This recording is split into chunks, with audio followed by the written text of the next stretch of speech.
Is it neat? Is it really neat, or is it slightly odd that in this Los Angeles community, it's called Pasadena, a suburban mix of nice restaurants and well-tended front lawns, is it neat or odd that when you get to 631 Cypress Avenue, you can actually eat the entire front yard?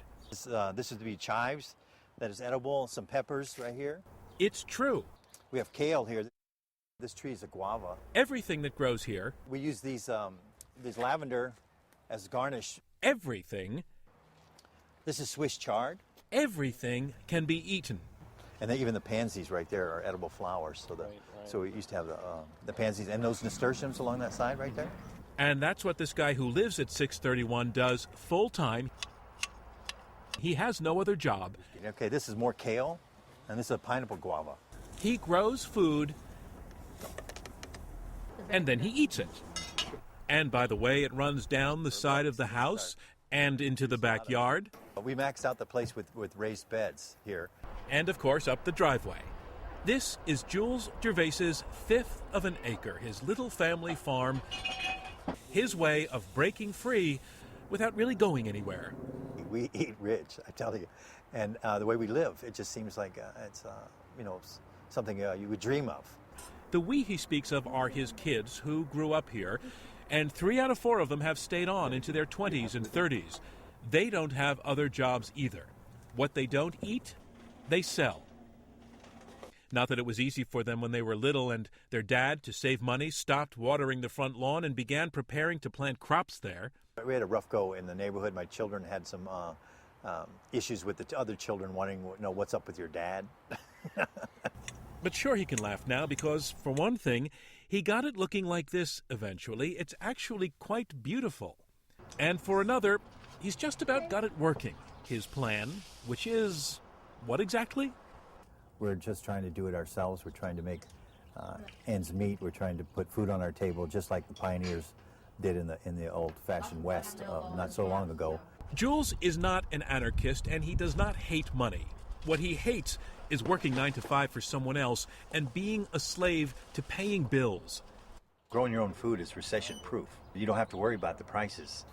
When you depend on other people, you become powerless. You get a pink slip.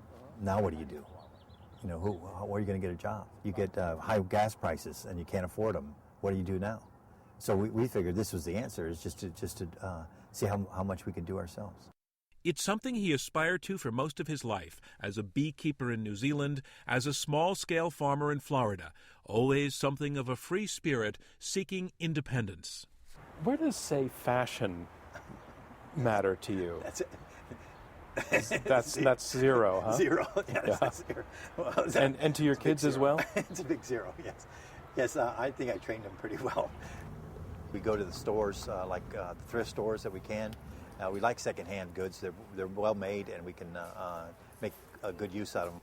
People just have so much clothes, they just, give them away, and you end up getting a really decent pair of clothes for cheap. Most of the furniture in the house was either inherited or lifted from various curbsides before the garbage truck got there. Then there's the question of heat and light. Solar panels on the roof, an outdoor solar shower. The water goes into irrigating the fig tree and the banana. That's one of our bananas left right there. And a kitchen where his daughter, Anais, showed me a hand-cranked blender, which actually works fabulously well. I think too many times people are pushing goods, consumer goods on you that you might not necessarily need and use on a daily basis. So we're just showing you can, go back to basics.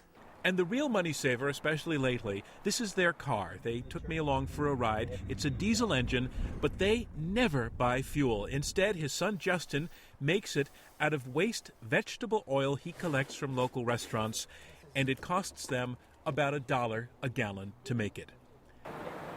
At a certain point, this car, these crops, their persistence, it made the family, rather than odd, into an interesting part of the community. Neighbors began dropping by to purchase eggs and vegetables. School children visit on field trips. They even have an internet business now selling earth-friendly farm tools. This family of 4 lives on $30,000 a year. Do you feel that you're in poverty? I just don't feel poor. I feel blessed. I feel rich.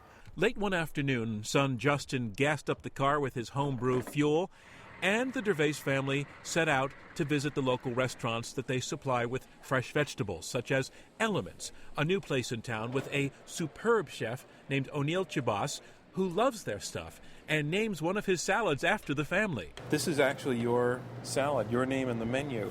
But the thing that strikes me is that you are the last guy in the world who would pay $13 for a salad.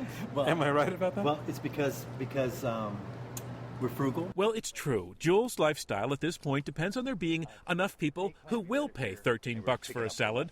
Otherwise, he doesn't have that market. He also depends on nature being nice to him. He needs rain. You're much more tied in to whether it rains or not than you are to what's happening with the interest rates out there. Yes. Then there are the social consequences of their profound frugality. It saves a lot of money because he doesn't have to pay me. You wonder how or where these young adults who are here with each other all day, every day, ever get to meet other people. Do you see yourselves, you and your sisters and your brother, getting out and getting married and starting families and Definitely. moving away? Yeah, we're looking for farmers. I'm looking for a farmer. My sister's looking for another farm. But, I don't know. Farmers are kind of hard to find in LA. But you would go off to a farm. I love a farm, yeah. And so their dad, who likes solutions, has been organizing potluck dinners for like-minded folks, in part to expand the family's social horizons. And of course, the entertainment, it doesn't cost a dime. But more important, it's homegrown, practically a part of the garden. I'm John Donvan for Nightline in Pasadena, California.